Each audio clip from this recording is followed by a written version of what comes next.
โอเคสบายดีทุกคนเนาะมื้อนี้มาพบกับสองคนทราเวลมื้อนี้เฮามาอยู่ในป่าเนาะทุกคนในเสาร์วันที่2ที่เฮาเดินทางมาอยู่ป่าโอเคเฮาก็ได้ใช้เวลาสำหรับในการอยู่ป่านี่ก็คืนหนึ่งเลยเนาะทุกคนแล้วมื้อคืนนี่ก็ฝนตกเบิดคืนแต่ว่านเนาะทุกคน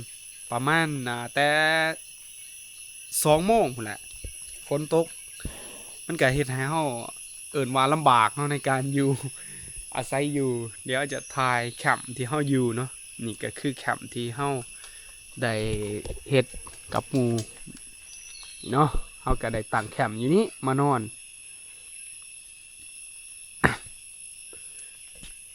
ในการนอนป่าครั้งนี้ก็ถือว่าสุดยอดเนาะทุกคน ถึงมีอุปสรรคหลายอย่างแล้วก็มีสิ่งอำนวยความสะดวกบางอย่างในการที่ว่ามาประจนภัยในครั้งนี้ก็ถือว่าได้รับประสบการณ์หลายอย่างเนาะ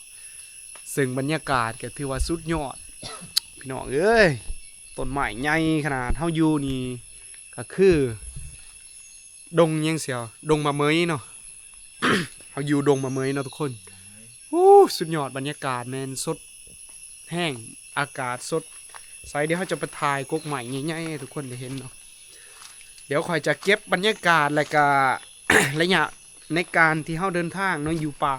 ให้ทุกคนได้เห็นนำกัน แต่ละระยะเสือเขาจะตอนนี้แดดอ่อนทุกคนโอ้ยามเช้าอยู่ป่าก็สุดยอดเนาะ so fresh โอ้ว้าตอนนี้เขาอยู่กกใหม่ใหญ่ที่สุดเนาะทุกคนเขากับบกเคยมาอยู่เนาะกกใหม่ใหญ่เนี่ยนี่ทุกคนว้าวรู้สึกว่าแบบผ่อนคลายแห้งและก็ได้รับพลังบางอย่างเนาะจากธรรมศาสตร์ให้อยู่ป่าตื่นเช้ามาเขาก็กินซาเย็นๆแล้วก็กินซาห่อนๆน้อยนึง แล้วก็ ผิดพลาดทุกเพื่อนแล้วก็ฟังเสียงอยู่ในนี่กับบ่มีเนาะเสียงยังเสียงนกเสียงกระหอกเนาะทุกคนแล้วเฮาก็พร้อมกับได้รีแลกซ์และพักผ่อนรีเซ็ตตัวเองเนาะเกี่ยวกับ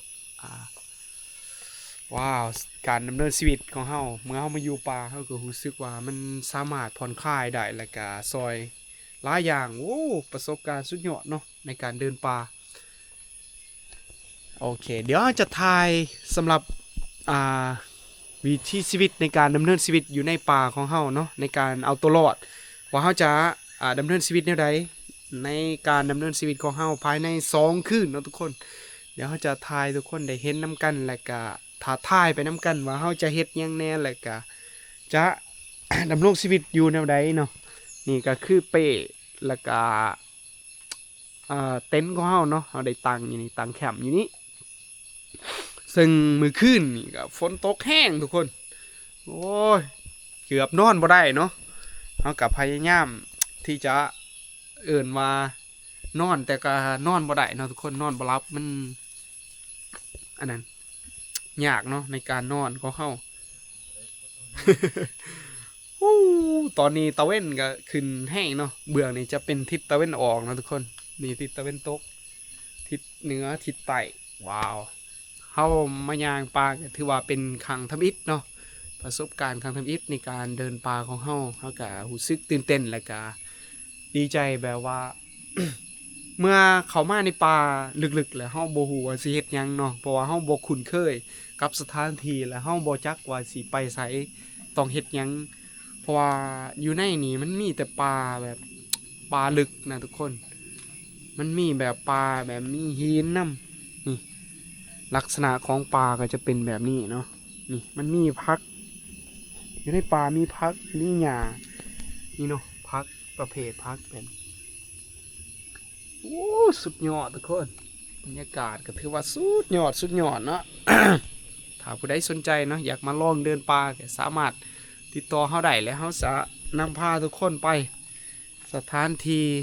ที่เฮาคุ้นเคยเนาะแต่ว่าอยู่นี่แม่นเฮาบ่แนะนำ เพราะว่ามันไกลแล้วก็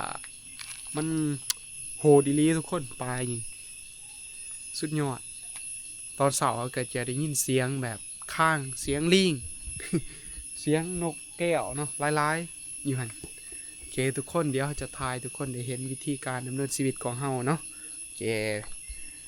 thank you for you watching โอเค